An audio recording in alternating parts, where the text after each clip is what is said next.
하겠습니다. 오늘 말씀은 디도서 2장 1절과 11절에서 15절의 말씀입니다. 오늘의 말씀이요, 디도서에서 가장 중요하고 핵심적인 말씀입니다. 우리가 계속해서 디도서의 말씀을 나누고 있는데 2장 1절의 말씀과 11절과 15절의 말씀, 여러 가지 바울이 디도에게 그레데 교회를 부탁하면서 당부하게 되는 일들이 있었는데 그것의 근거와 이유가 여기에서 등장하는 것입니다. 우리 디도서 2장 1절의 말씀과 11절에서 15절의 말씀을 우리 함께 한 목소리로 읽겠습니다. 디도서 2장 1절의 말씀입니다. 다 같이 읽겠습니다. 시작. 오직 너는 바른 교훈에 합당한 것을 말하며, 우리 11절부터입니다. 읽겠습니다. 모든 사람에게 구원을 주시는 하나님의 은혜가 나타나 우리를 양육하시되 경건하지 않은 것과 이 세상 정욕을 다 버리고 신중함과 의로움과 경건함으로 이 세상에 살고 복스러운 소망과 우리의 크신 하나님 구주 예수 그리스도의 영광이 나타나심을 기다리게 하셨으니, 그가 우리를 대신하여 자신을 주심은 모든 불법에서 우리를 속량하시고 우리를 깨끗하게 하사 선한 일을 열심히 하는 자기 백성이 되게 하려 하심이라. 너는 이것을 말하고 권면하며 모든 권위로 책망하여 누구에게서든지 업신여김을 받지 말라. 아멘. 할렐루야. 오늘 새해 첫 주일 예배 나오신 여러분 가운데 주님의 큰 은혜가 있으시게 되기를 주님의 이름으로 축복합니다. 우리 앞에 계신 분들, 옆에 계신 분들에게 우리 새해 축복합니다, 또 사랑합니다, 그렇게 한번 인사하시죠. 기쁨으로 사랑합니다, 축복합니다. 네, 사랑하고 축복합니다. 우리 한 번 더 인사할 때요, 이렇게 인사하시죠. 새해에 기쁨이 넘치시기를 축복합니다, 이렇게 한번 인사해 주세요. 새해에는 기쁨이 넘치시기를 축복합니다. 정말 여러분 가운데 그 기쁨이 있으시게 되기를 바랍니다. 네, 감사합니다. 밝게 인사해 주셔서요. 스티븐 코비의 성공하는 사람들의 7가지 법칙이라는 책이 있습니다. 90년대에 대학을 다니신 분들은 아마 이 책으로 다 레포트 하나쯤은 다 써보셨을 것입니다. 이 책에 아주 유명한 일화가 하나 등장하는데요, 안개가 자욱한 밤에 바다에 점투한 부대가 훈련을 하고 있었습니다. 그런데 한 대의 경로에서 강력한 불빛이 목격되었습니다. 해당 선박과 충돌할 가능성이 있어서 이 전투함의 함장이요, 즉각 상대 배에게 경로를 바꾸라고 무전을 보냈습니다. 그런데 상대 쪽에서요, 오히려 전투함에게 경로를 바꾸라고 무전을 다시 보내는 것입니다. 화가 난 이 함장이요, 강력히 경고하면서 우리는 전투함이고 나는 그 전투함의 함장인데 경로를 바꿔라, 이건 명령이다, 이렇게 말했습니다. 그때 무선이 다시 오게 됩니다. 뭐라고 오게 되느냐? 나는 등대다, 이렇게 오게 된 것입니다. 이 일화가 우리에게 알려주는 것이 있는데 무엇이냐? 삶에요, 변하지 않는 원칙이 있다라는 거예요. 그 등대 같은 원칙이 있어서 그것은 변하지 않는 일이 있다라는 것입니다. 이 원칙은요, 지도에 보면 나침판과도 같은 것이에요. 지도에요, 건물도 있고 길도 있어요. 그것은 시간의 흐름에 따라서 건물이 생기기도 하고 없어지기도 하고 길이 새롭게 나기도 하고 없어지기도 해요. 그러나 그 나침판에서 변하지 않는 것은요, 북쪽을 향하는, 남쪽을 향하는, 동쪽을 향하는, 서쪽을 향하는 그 방향은요, 절대 변하지 않는 원칙이라는 것이지요. 삶에요, 이런 원칙이 적용되는 것이 굉장히 많습니다. 제가 영국에서 자취를 할 때 요리의 원칙을 저보다 20년 먼저 자취한 선배 전도사님이 알려줬는데요, 그 요리의 원칙이 무엇이었냐? 간만 맞으면 먹을 수 있다였습니다. 네, 저는 훌륭한 원칙이라고 생각해요. 그래서 간만 맞으면 먹을 수 있구나, 이렇게 생각했습니다. 인터넷을 쳐보니 경제에도 원칙이 있습니다. 경제의 원칙이 무엇인지 아십니까? 제가 봤는데 어떤 원칙이냐? 세상에는 공짜가 없다랍니다. 야, 기가 막힌 원칙이다, 이런 생각을 했습니다. 제가 인터넷에서 공부의 원칙도 있겠다 싶어서 막 찾았어요. 그랬더니 필기, 복습, 암기, 반복 막 이런 원칙이 나와요. 그런데 제가 생각하기에 공부의 원칙은요, 해라입니다. 네, 공부의 원칙은 해라였던 것 같습니다. 신앙에도요, 그런데 이런 원칙이 있습니다. 흔들리지 않는 원칙이 있어서 이 원칙대로의 신앙이 바른 성도다움을 일으키고요, 교회다움을 일으키게 되는 것입니다. 이런 신앙의 원칙을 여러분 신학적인 용어로는 뭐라고 말하냐면요, 교리라고 이야기합니다. 제가 조금 어려운 표현이지만 이 교리라는 말을 쓰는 이유가 있습니다. 이 신앙의 원칙 교리를 오늘 바울은요, 우리에게 알려주는 것입니다. 이 원칙이요, 우리를 신앙의 삶으로 이끌어주기 때문입니다. 오늘 디도서의 맥락 속에서 본문을 조금 이해하면 이렇습니다. 바울이 디도에게 그리데 교회를 맡기게 됩니다. 그러면서 이 그레데 교회가 이제 성도다움과 교회다움이 일어나는 교회가 되어야 한다라고 당부하는 것이지요. 그것으로 두 가지 방안을 알려주는데, 하나는 무엇이냐면 사람들을 세워가는 것입니다. 그리고 다른 하나는 바른 교훈을 가르치게 되는 것입니다. 그러면서 하나님의 말씀이 비방받지 않아야 할 일이 있어서 너에게 당부할 것, 그리고 당부할 부류의 사람들의 이야기를 지난 말씀 속에서 알려주게 됩니다. 그게 오늘 본문 사이에, 2장 사이에 있는 말씀인데요. 그래서 늙은 남자에게는요 위엄이 있어야 한다라고 말하고요, 늙은 여자에게는요 모함하지 않고 거룩하고 젊은 여자를 가르쳐야 한다라고 말하고요, 젊은 여자에게는요 가정을 지키는 좋은 아내와 어머니가 되어야 한다고 말하고요, 젊은 남자에게는요 자신을 잘 다스려라 이렇게 말합니다. 디도에게는요 좋은 교사로 본을 보여라 이렇게 말하고요, 종들에게는요 양심적이고 정직하라고 권면합니다. 그리스도인으로 살아야 하는 윤리의 그 신앙의 삶을 이야기하는 것이에요. 아까 교리를 얘기했죠. 그런데 윤리의 신앙의 삶을 이야기하게 되는 것입니다. 그런데 이런 당부와 권면의 말씀을 가만히 들어보면요, 지금 젊은 남자에게나 늙은 여자에게나 늙은 남자에게나 혹은 종들에게나 디도에게나 이렇게 당부하는 것을 가만히 들어보면요, 이런 이야기를 들으시면 어떻습니까? 이런 당부를 가만히 들으면요, 이런 당부가 굉장히 부담스럽습니다. 그리고 이런 당부대로 살 수 있을까? 내 스스로를 의심하게 되는 것이지요. 여러분, 좋은 아내이십니까? 어머니이십니까? 쉽지 않은 일임을 보게 되는 것이요. 젊은 남자분들이요, 스스로를 잘 다스리고 계십니까? 마음대로 되지 않는 일들을 보게 되지요. 정말로 피나는 노력이 필요하고요, 심지어 노력해도 되지 않는 일들이 일어나게 되는 것이 성경의 당부를 마주하고 있는 우리들의 모습인 것을 바라보게 됩니다. 가령 늙은 여자들에게 당부할 때 모함하지 말고 이런 당부가 있었어요. 모함하지 말고라는 말 속에 이 모함이라는 말은 디아블로스라는 원어의 뜻인데요, 이 디아블로스는 원어적 의미로 사탄, 마귀를 말하는 거예요. 모함하는 것은 무엇하는 거예요? 사탄과 마귀가 분열시키고 여러분 분쟁하게 만든다는 거예요. 나눠내게 만든다는 거예요. 이게 얼마나 무서운 말씀입니까? 우리가 이 말씀을 배웠어요. 그렇게 당부해서 들었어요. 그래서 이제 그 당부를 들은 우리가 이제 모함하지 않는 그 말의 절제와 그 말의 어떤 자제들이 우리 가운데 있게 되기를 바라는데, 지난 한 주간 우리의 말을 한번 돌아보시지요. 우리의 말이요, 누군가를 칭찬하고 격려하고 돕는 말이었습니까? 가만히 우리의 말을 가만히 돌아보면요, 우리의 말은요 원망과 불평과 비방이 훨씬 더 많았던 것을 보게 되는 것이요. 이게 지난 한 주를 살아왔던 우리의 현실의 모습이 아닙니까? 실제로 이게 우리의 현실입니다. 그래서 성경의 당부가 우리에게는 너무 어렵고요, 우리의 습관은 너무 강력한 것을 보게 됩니다. 우리가 살아야 하는 신앙의 이상, 그 윤리적인 삶이 있습니다. 그런데 우리가 살고 있는 현실이 있습니다. 이 사이의 간격이 괴리가 되기 시작하는 것이지요. 그렇다면 바울의 해결책은 무엇입니까? 무조건 해라, 열심히 해라, 잘해라, 그렇게 우리에게 당부하고 있는 것일까요? 아닙니다. 이상과 현실의 괴리 속에서 신앙의 윤리를 가능하게 하는 것이 있습니다. 그것이 무엇이냐면 오늘 2장 1절의 말씀입니다. 그 당부들이 가능하게 되는 지점, 우리 2장 1절의 말씀을 다 같이 읽어보시지요. 시작. 지금 바울에게요, 네가 당부한 그것들이 일어나게 되는 가능성, 근거가 있는데 그것은 무엇이냐? 바른 교훈을 말해야 한다라고 말하는 것입니다. 앞에서의 상황 속에서 봐야 하는데, 그레데 교회에는요 1장 10절 이후의 말씀에 보면 어떤 일이 있었냐면 더러운 이익을 쫓는 자들이 있었어요. 그래서 거짓 교훈을 가르칩니다. 가령 예를 들면 할례파가 있었는데 그 할례파는요 복음 플러스 알파를 강조하는 거예요. 무엇인가 덧붙이려고 하는 것이지요. 그래서 하나님의 말씀이 아니라 신앙과 사람의 명령을 쫓는 일들이 있었습니다. 신앙은 무엇이에요? 사람들의 집단의 무의식 속에서 생겨난 어떤 이야기를 신화라고 말합니다. 그래서 제가 부동산 신화 같은 것이 우리 사회에 있고 대학 신화 같은 것이 우리 사회에 있다. 그래서 부동산 사면 절대 망하지 않는다, 대학 가면 잘 산다, 뭐 이런 신화가 우리 가운데 있다고 설명드렸지요. 또 사람의 명령을 쫓는 일이 있었습니다. 무엇이냐면 하나님의 말씀이 아니라 사람의 말을 쫓아서 그 일을 행하는 그 거짓 교훈을 쫓는 일들이 있게 되었지요. 그런데 오늘 말씀해 보면요, 우리가 쫓아야 할 것은 무엇이냐? 우리 가운데 합당하게 말해야 할 것은 무엇이냐? 바른 교훈이다 라고 말하는 것입니다.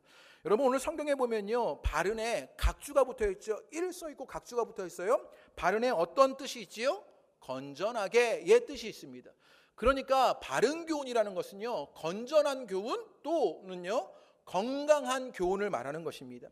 이것이 어떤 뜻으로 쓰이게 되었냐면요, 복음서에 보면 예수님이 많은 병자를 고치시지요. 가령 혈루증을 앓던 여인이나 안진뱅이나 눈먼 자를 고치시지요. 그들이 고침 가운데 회복되고 치유되는 상태를 건강한, 건전한 이 바른 뜻을 사용합니다.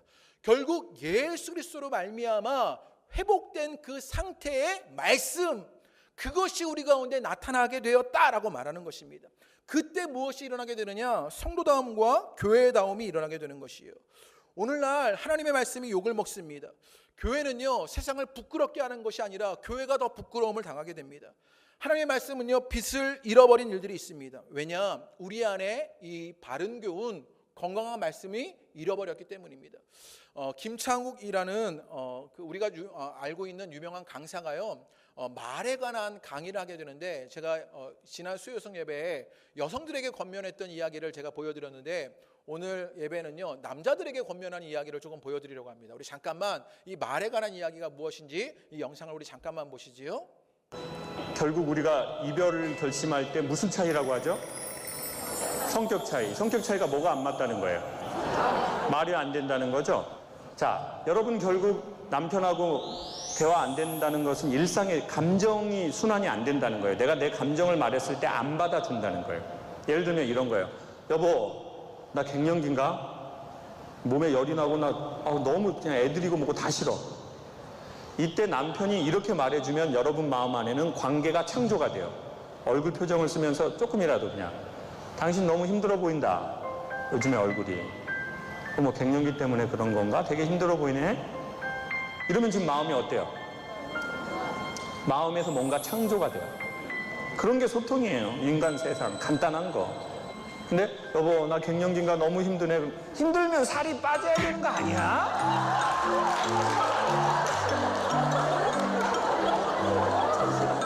계속 쪄. 힘든데 뛰어. 좀 뛰라고 이 사람아.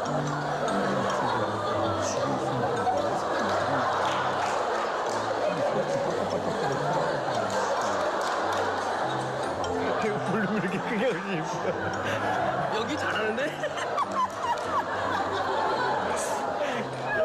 여기도 이렇게 하면 되는데. 자, 이렇게 하면은 내가 대단한 걸 바란 게 아닌데 지는 뭐 그렇게 대단하다고 이렇게 된다고요. 그리고 더 섭섭한 게 뭔지 아세요? 내가 다른 사람을 험담할 때야. 자기야, 나 그 백삼동 아줌마 있잖아. 아니 그 여자는 뭐 지 남편이 돈을 갑자기 벌었는지 유세가 대단해. 나는 그런 여자가 제일 꼴불견이야. 이때 누구 편 들어줘야 돼? 내 편을 들면서 같이 그 여자를 까줘야죠. 어딜 가나 있다 그런 여자들. 갑자기 돈 벌면 사람들이 그렇게 돼. 상종을 하지 마. 자기가 되게 스트레스 받아버린다고 그런 여자들 만나면. 자, 이렇게 하면 좀 분위기가 좋아지는 거야. 근데 그냥 거기다 대고 당신도 문제는 많아 이 사람아. 더 힘들어 그 아줌마는 당신 때문에. 내가 살아봤잖아 당신하고. 내가 고치라고 했어 안 했어? 난 객관적이야 이 사람아. 나는 객관적인 사람이라고. 나는 마지막 대사는 똑같아요. 나니까 이런 말 해주는 거야. 나나 되니까. 그럼 이제 이 남자하고는 소통은 안 되는구나. 근데 네, 여기까지만 보시면 됩니다. 어떻게 말해야 하는지 막 그런 이야기를 알려주는 거예요. 제가 이 영상을 보고 되게 재밌었는데요. 그리고 마음에 담아지는 이야기도 있었는데요. 이 뒤에 보면 여성들에게는 이런 권면을 해요. 여자들은요, 예쁜 말, 여자들에게 예쁜 말은 무엇이냐? 어떤 긍정적인 반응이 예쁜 말이라는 거예요. 그래서 지난 수요성님 때 보여드렸는데요. 남자들이 말할 때 반응하기만 하면 된답니다. 이렇게 입을 막 확 웃어주기만 하면 된대요. 그리고 다른 하나 이렇게 귀를 넘겨주면서 웃어주기만 하면 된대요. 네. 그렇게 예쁜 말로 반응하는 것이요. 이 강의의 제목이 무엇이냐면요, 따뜻한 한마디가 관계를 창조한다입니다. 사람의 따뜻한 말 한마디도요, 뭘 만들어내냐면 관계를 창조합니다. 그런데 제가 설명드리고 싶은 것이 무엇이냐, 사람의 말도 이렇게 관계를 창조하는데요, 하나님의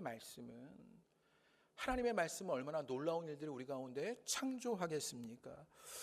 문학의 황금기의 시간이 있었답니다. 19세기 말에 영국의 성인 문맹률이요 30%였고요. 프랑스는요 40에서 45%였고요.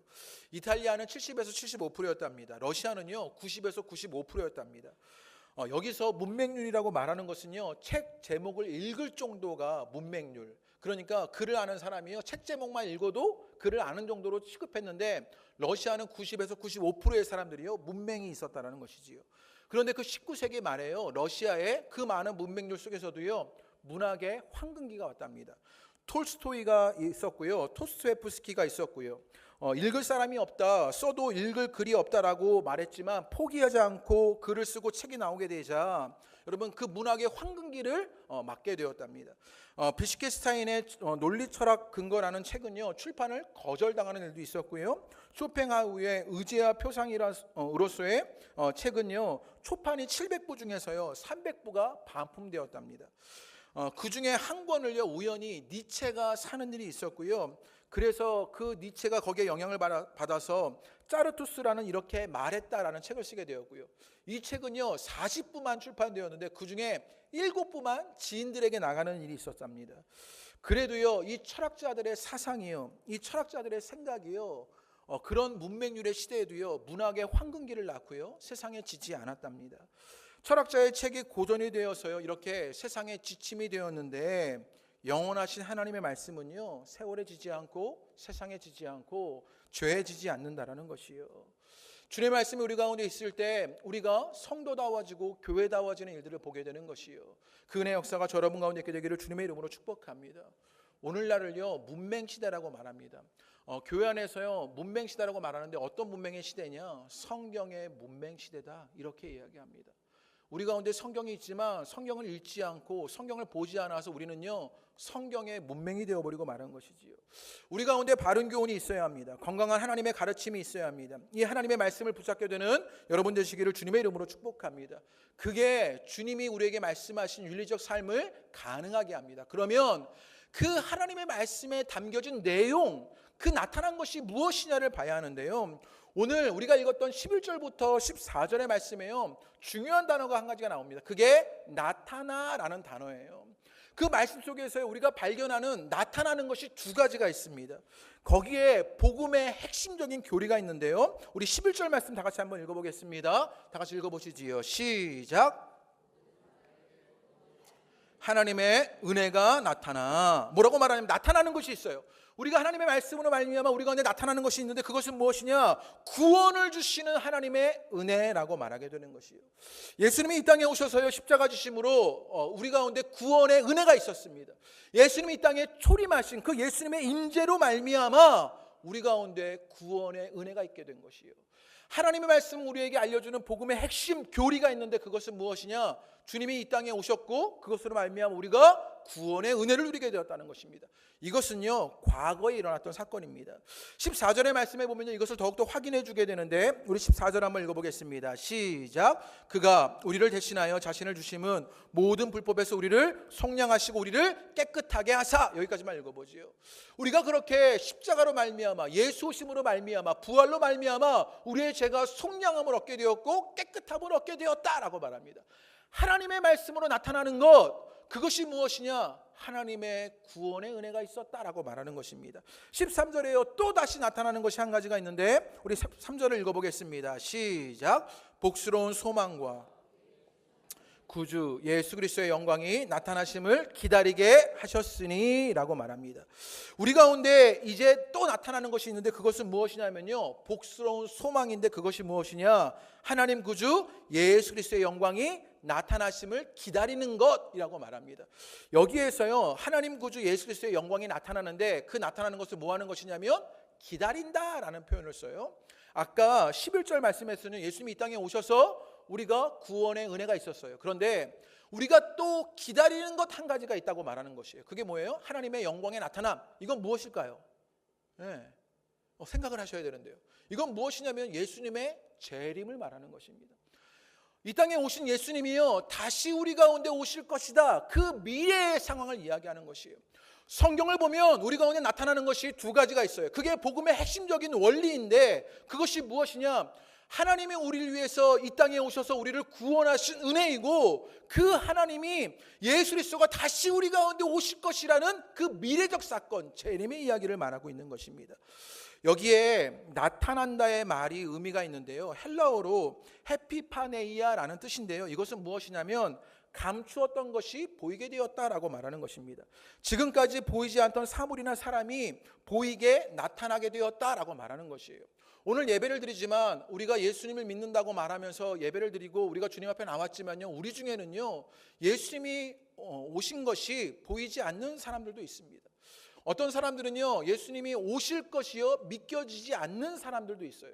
그러면서 어떻게 생각하게 되느냐? 예수님이 오신 것도 믿겨지지 않고요, 예수님이 오실 것도 나타난 것 같지 않아서요 예수님의 존재 자체를 부정하는 일들이 일어나게 되는 것이 어쩌면 우리 가운데 있는 일입니다. 그런데 여러분, 존 스토트 목사님이요 이 나타나심을 설명하는데 사도행전 27장 20절의 말씀 한번 읽어보겠습니다. 다 같이 한번 읽어보시지요. 시작. 여러 날 동안 해도 별도 보이지 아니하고 큰 풍랑이 그대로 있음에 구원의 영광마저 없어졌더라. 이 당시의 사건이 무엇이냐면요, 사도행전에 바울이 로마로 압송당하게 됩니다. 배를 타고 지중해를 건너가는데 유라굴로 광풍을 만나요. 그 광풍 속에서요 뭐라고 말하냐면 해도 별도 보이지 아니하고 라고 말합니다. 보이지라고 말하는 게 이 나타나다의 말과 똑같은 단어를 쓰고 있는 거예요. 여러분, 해와 별도요 보이지 않았어요. 그러나 존재하는 겁니까? 존재하지 않는 것입니까? 네, 존재하고 있는 것이지요. 구름에 가려져 있거나 그 태풍에 가려져서 보이지 않을 뿐이지 해와 별은 어떻게 해서 여전히 존재하고 있었지요. 이게 나타남의 말의 의미입니다. 해와 달이 거기 있었다는 것이에요. 다만 나타나지 않은 것이지요. 예수님의 오셨던 일들이나 예수님이 오실 일들이나요 내가 느껴지지 않는 것은요 그게 존재하지 않는 것이 아니라 나타나지 않았다는 것이에요. 그러면 그게 어떻게 나타나게 되느냐? 2장 1절의 말씀이 우리에게 그것을 알려주게 되는 것이에요. 무엇으로요? 우리가 하나님의 말씀을 알게 될 때, 그 바른 교훈 속에서 예수님이 이 땅에 오신 것, 그리고 예수님이 이 땅에 오실 일을 알게 된다라고 말하게 되는 것입니다. 여러분에게 이 은혜가 있으시게 되기를 주님의 이름으로 축복합니다. 특별히 내가 말씀을 읽었지만 그 하나님의 말씀이 믿겨지지 않는 분들도 계십니다. 그때 우리 가운데 무엇이 있어야 하느냐? 성령님의 역사가 있어야 합니다. 우리 디도서 3장으로 한번 가볼까요? 디도서 3장에 가면요 3장 4절의 말씀에 또 나타날 때라는 말, 이 나타나는 말이 또 등장하게 됩니다. 우리 4장 1절에 제가 한번 읽어보겠습니다. 3장 4절의 말씀입니다. 우리 구주 하나님의 자비와 사람 사랑하심이 나타날 때라고 말해요. 구주의 자비와 사랑하심이 나타나는데, 그런데 5절과 6절에 그게 어떻게 나타나게 되느냐? 5절 후반절에 보면요 성령의 새롭게 하심으로 하셨다 이렇게 말합니다. 또 6절의 말씀에 보면요 그 끝에 그 성령을 풍성히 부어주사라고 말해요. 어쩌면 우리가 그 존재가 없는 것처럼 여겨지지만 하나님의 말씀을 읽게 되면 성령의 조명이 역사하심이 우리 가운데 있게 되면 예수님이 이 땅에 오셔서 우리 가운데 구원의 은혜가 있는 것, 그리고 예수님이 이 땅에 다시 오실 그 재림의 역사를 알게 된다라고 말하게 되는 것이에요. 여러분에게 은혜의 일들이 있게 되시기를 주님의 이름으로 축복합니다. 다시 한번 반복드리며 성령의 역사로 하나님의 말씀 속에 예수님의 임재와 재림이 여러분에게 나타나시게 되기를 주님의 이름으로 축복합니다. 예수님으로 인한 그 과거와 미래를 알게 되는 것입니다.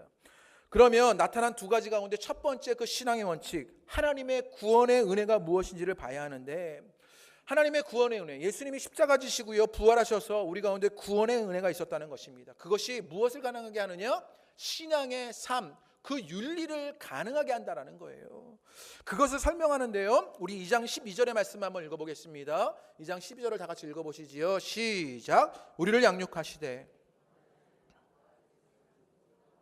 신중함과 의로움과 경건함으로 이 세상에 살고, 하나님의 구원의 은혜가 나타나자 그 12절의 시작에 뭐라고 말하냐면요 그 구원의 은혜가 우리를 뭐 한다고요? 양육한다 이렇게 말합니다. 우리는요 흔히 은혜가 우리 가운데 있으면요 우리가 구원받는 것만으로 생각해요. 그런데 오늘 12절의 말씀은요 다른 한 가지 중요한 것을 우리에게 알려주는데, 그 하나님의 은혜는 우리를 구원할 뿐만 아니라 우리를 뭐예요? 양육한다라고 말하게 됩니다. 이 양육하다는 말을 다른 번역으로 보니까 교훈한다, 훈련한다, 교육한다 이런 뜻이 있고요. 영어로 보니까 트레이닝, 티칭 이렇게 번역해 놨습니다. 하나님의 은혜가 우리를 구원하실 뿐만 아니라 우리를 가르치고 훈련하게 되는 것이지요. 우리가 구원받게 되는 것, 그 구원의 은혜를 알게 되면 그것으로 말미암아 양육되어지는 일들, 교육 과정이 생기게 된다는 것입니다. 1880년에 영국의 캐논 헤이 에이컨이라는 분이요 책을 썼는데 이 책의 제목이요 기가 막힙니다. 은혜의 학교라는 책을 썼어요. 은혜는 구원할 뿐만 아니라 우리를 교육하는 일도 한다라는 것이죠. 그래서 은혜의 학교가 있다라는 것이에요. 우리가 구원받으면요 이 은혜 학교에 입학하게 되고 은혜 학교에 입학하면서 이제는 그 성도되는 일들을요 배워가는 일들이 있게 되는 것이요. 그래서 구원은요 결과가 아니라 우리 신앙의 시작입니다. 내가 구원받았다는 것은요 내 신앙이 결과론적으로 완성된 것이 아니라 이제 신앙의 첫걸음을 내딛게 된 것이요. 우리가 구원받았다는 것에 이 은혜 학교에 입학해서 신앙의 삶을 배우고 훈련하게 되는 것이요. 그러면 그 은혜 학교에서 배우게 되는 것이 무엇인가? 12절 말씀을 제가 다시 읽어보지요. 우리를 양육하십니다. 그 은혜 학교에 입학하는 것이 구원이고요. 그 은혜 학교에서 배우게 되는 것이 있는데 배우면 경건하지 않는 것과 이 세상 정욕을 어떻게 합니까? 버립니다. 그리고 신중함과 의로움과 경건함으로 이 세상에 어떻게 돼요? 살게 됩니다. 이 은혜 학교에서 배우는 게 있는데 무엇이냐면요 버리고 사는 것입니다. 무엇을 버리게 되느냐? 여러분 경건하지 않는 것, 경건하지 않는 것은 무엇? 경건은 무엇이냐면요 하나님을 닮은 모든 것을 경건이라고 말합니다. 그러니까 하나님을 닮지 않은 것을 어떻게 되는 것이에요? 버리게 되는 것입니다. 그리고 이 세상 정욕을 버리게 되는 것이지요. 자신의 욕망이나 그 욕망을 성취하는 것이 삶의 목표가 된 그 상태를요 포기하게 되는 일들이 일어나게 되었다라고 말하게 되는 것이요. 여러분에게 이 배움이 있으시게 되기를 주님의 이름으로 축복합니다. 그래서 로마서 16장 15절 말씀에요 이렇게 이야기합니다. 다 같이 읽어보시지요. 시작. 그런즉 어찌하리요? 우리가 법 아래 있지 아니하고 은혜 아래 있으니 은혜 아래 있으면 어떻게 된다고요? 죄를 지으리요? 그럴 수 없느니라. 죄를 지을 수 없다 이렇게 말하게 되는 것이에요. 내가 은혜 안에 있는 사람은요 버리게 되는 일들이 일어나는데 무엇입니까? 지금 나를 버리고요 죄를 버리는 일들이 일어나게 되는 것이에요. 여러분에게 이 일이 있으시게 되기를 주님의 이름으로 축복합니다. 그리고 어떻게 살게 되느냐? 신중하고 의롭고 경건함으로 하나님을 닮아가는 그것으로 살게 된다고요. 여기서 살고라는 말은요 살기 시작했다의 뜻이 있습니다. 그러니까 내가 그것을 버리게 되었을 때 경건하지 않은 것을 버리고요 이 세상 정욕을 버리게 되자 살기 시작되는 전환이 일어나게 되는 것입니다. 여러분에게 이 믿음의 역사가 있게 되시기를 주님의 이름으로 축복합니다. 버리고 사는 것을 그런 가르치는 은혜 학교에 어떻게 입학하게 되었냐? 여러분 이 은혜 학교에 시험 보셨습니까? 등록금 내었습니까? 아닙니다. 14절 말씀이 우리에게 다시 한번 설명해 주는데요 제가 읽어드리지요. 그가 우리를 대신하여 자신을 주심은 모든 불법에서 우리를 속량하시고 우리를 깨끗하게 하사 선한 일을 열심히 하시는 자기 백성이 되게 하려 하십니다 라고 말합니다.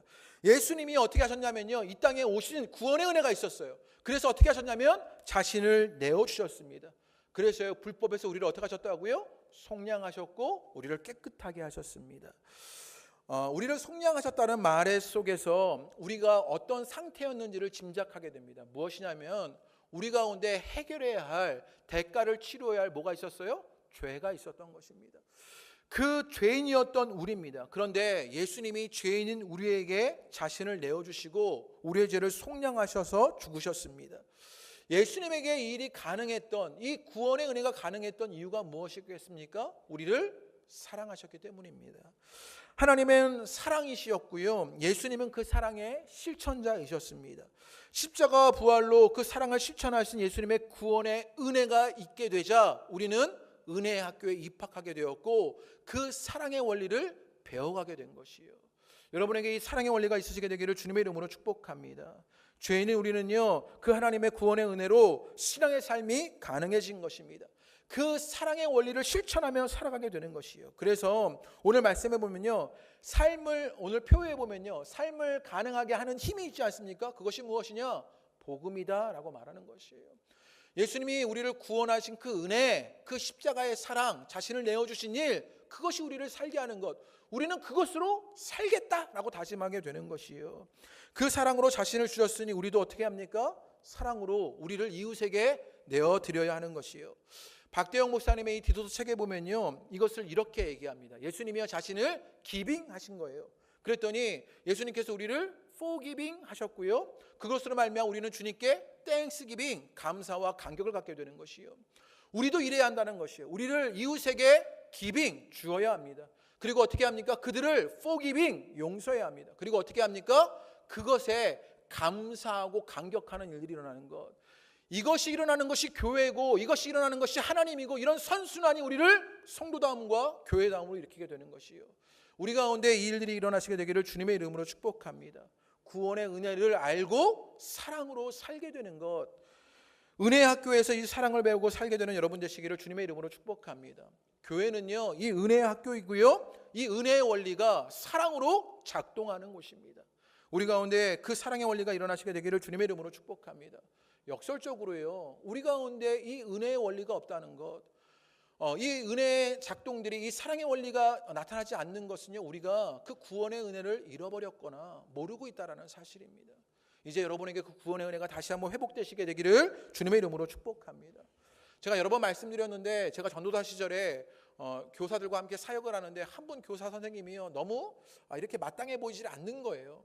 그래서 제가 그분을요, 이렇게 교사를 그만두시라고 권면했어요. 그랬더니요, 저희 어머님 되시는 사모님이요, 저에게 이렇게 말씀하셨어요. 네가 뭔데? 아들이 한 일인데요, 저에게 네가 뭔데 이러시면서요, 뭐라고 말씀하세요? 예수님이 그 사람을 위해서 죽으셨는데 네가 뭔데 그렇게 했느냐, 이렇게 말하는 거예요. 그 말이요, 제 마음에 평생 남아 있습니다. 여러분, 우리가 예수님이 우리 가운데 죽으셨는데 우리가 그 누구를 왜 사랑하지 못하겠습니까? 옆에 있는 분 한번 보시지요. 그분을 위해서 예수님이 죽으셨습니다. 그러니 우리도 그분 위해서 죽을 수 있어야 하는 것 아닙니까? 그 은혜의 일들이 우리 가운데 있게 되시기를 주님의 이름으로 축복합니다. 마태복음 18장에 보면요, 빚을 탕감받는 자의 비유가 나옵니다. 10,000달란트의 빚을 탕감받은 사람이요, 500데나리오의 빚을 탕감하지 못하고 빚을 갚으라고 막 추태를 부리게 되는 것이지요. 이 10,000달란트가요, 오늘날 돈으로 하면요 3조 정도가 되고요, 100데나리온의 돈이요 500만 원 정도가 된답니다. 그러니까 3조의 빚을 탕감받은 사람이요 500만 원 빚을 안 갚은 사람에게 돈 내놔라 이러고 있는 거예요. 이게 얼마나 추태입니까? 그런데 오늘날 우리가 주님의 구원의 은혜로 말미암아 속량함을 받았는데 우리가 그 추태를 부리고 있다는 것이요. 이제 여러분 가운데 그 구원의 은혜가 회복되시기를 주님의 이름으로 축복합니다. 그 사랑의 원리가 여러분 가운데 나타나게 되기를 주님의 이름으로 축복합니다. 말씀 안에서 나타나는 두 번째 교리가 있습니다. 그 두 번째 원리가 있는데 그것이 무엇이냐? 우리 13절 말씀을 읽어보겠습니다. 우리 13절 다 같이 읽어보시지요. 시작. 복스러운 소망과 영광이 나타나심을 기다리게 하셨으니 라고 말합니다. 복스러운 소망이 있고요, 하나님 구주 예수 그리스도의 영광이 나타나심을 기다린다라고 말했습니다. 여기서 복스러운 소망과 예수 그리스도의 영광의 나타나심이요, 꼭 둘로 나눠져 있는 것만 같아요, 우리나라의 성경에 보면요. 그런데 원어 성경에 보면요, 이 두 말에 한 관사만 쓰여지게 되었어요. 그러니까 한 관사만 쓰였다는 말은요, 이 복스러운 소망과 하나님의 영광이 나타났다는 이 말이요, 무슨 말이에요? 한 단어라는 얘기예요. 결국 예수 그리스도의 영광이 나타나는 것이 복스러운 소망이다라고 말합니다. 결국 예수님이 이 땅에 다시 오시는 일이 우리 가운데 뭐라고요? 소망이 된다라고 말하게 되는 것이요. 이것을 알 때, 하나님의 말씀 속에서 이것을 알 때 우리의 신앙의 삶이 가능해진다라는 것이요. 예수님이 다시 오신 것을 알 때 예수님은요, 심판으로 우리를 판단하시고 하나님의 나라를 완성하실 일들을 보게 됩니다. 예수님이 다시 오신다는 사실을 기억하는 사람은요, 주님을 두려워함으로 오늘을 살게 되는 일이 우리 가운데 있습니다. 여러분에게 질문 한번 드리고 싶습니다. 여러분은 주님을 두려워하십니까? 주님 앞에 서게 되는 것을 두려워함으로 오늘을 살고 계십니까? 제가 이 두려움, 예수님이 이 땅에 다시 오는 일들을 막 말씀을 묵상하는데 제 예전에 한 가지 한 일들이 생각났습니다. 때는 20년도도 더 지나서요, 96년도쯤 되었는데 제가 그때 막 운전면허를 막 따게 되었어요. 그러니까 막 운전이 하고 싶었던 거지요.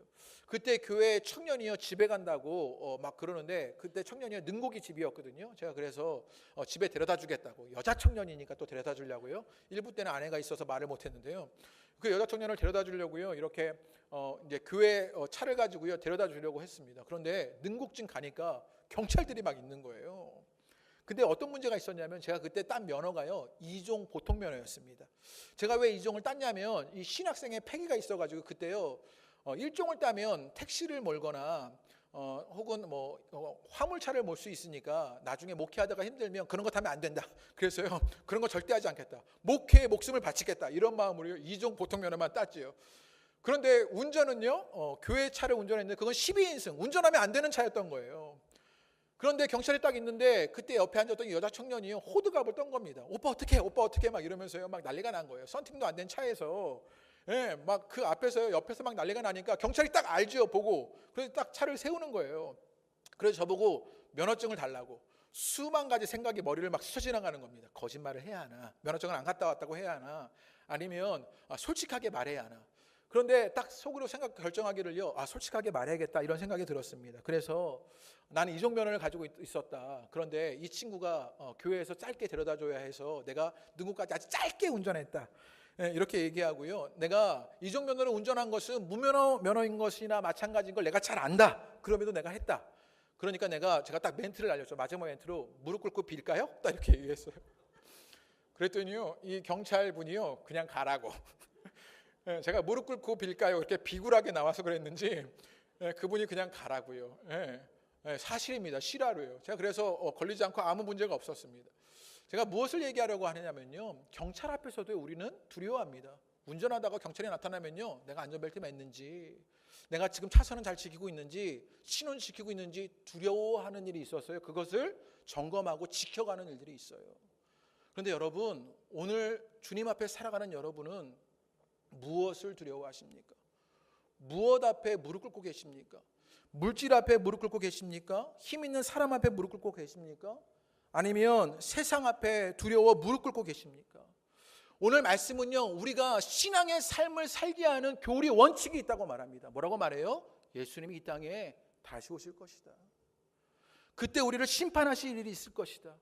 그 주님을 두려움으로 사는 자가 되어야 하는 것입니다. 여러분에게 일이 일어나시게 되기를 주님의 이름으로 축복합니다. 그러면 주 오심을 두려움으로 사는 일이요. 그러면 왜 바울은요 이것이 복스러운 소망이라고 말했을까요? 두려움을 가지고 산 자들에게는요 그 심판의 주님이요 오셔도 무엇이 없을까요? 두려움이 없어요. 내가 그 주님을 고대하며 그 주님을 지키며 살아갔기 때문이지요. 그래서 복스러운 소망이 되는 것입니다.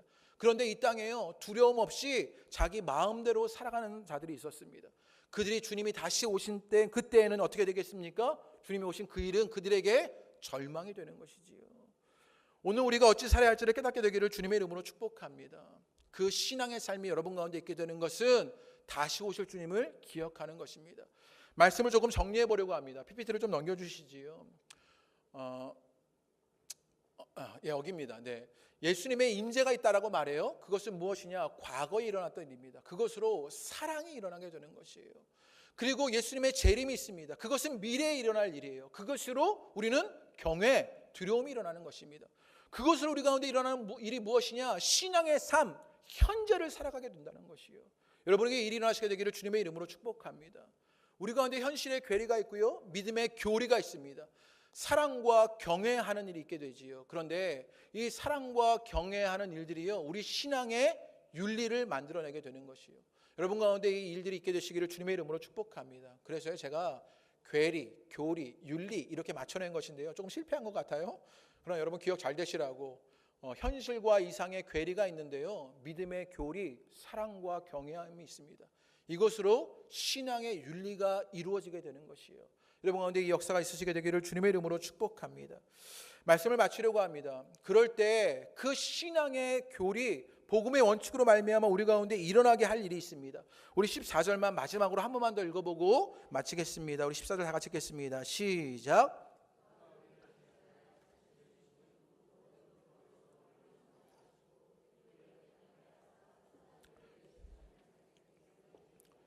우리가 그 신앙의 원리, 예수님이요 과거에 오셨던 일을 알아요. 예수님이 다시 오실 일을 알아요. 그것으로 사랑과 경외할 일이 일어나요.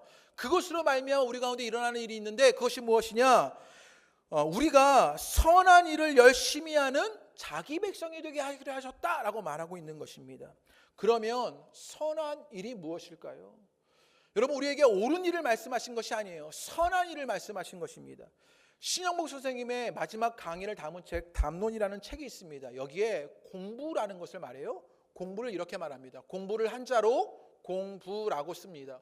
공은 천과 지가 연결되는 것, 하늘과 땅이 연결되는 것이요 공부라고 말해요.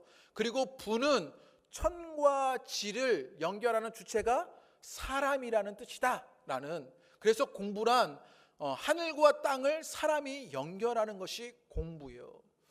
아까 은혜의 학교에 우리가 입학하게 되었다라고 말씀드렸지요. 우리는 그 은혜 학교에서 양육을 받습니다. 뭐 하는 것입니까?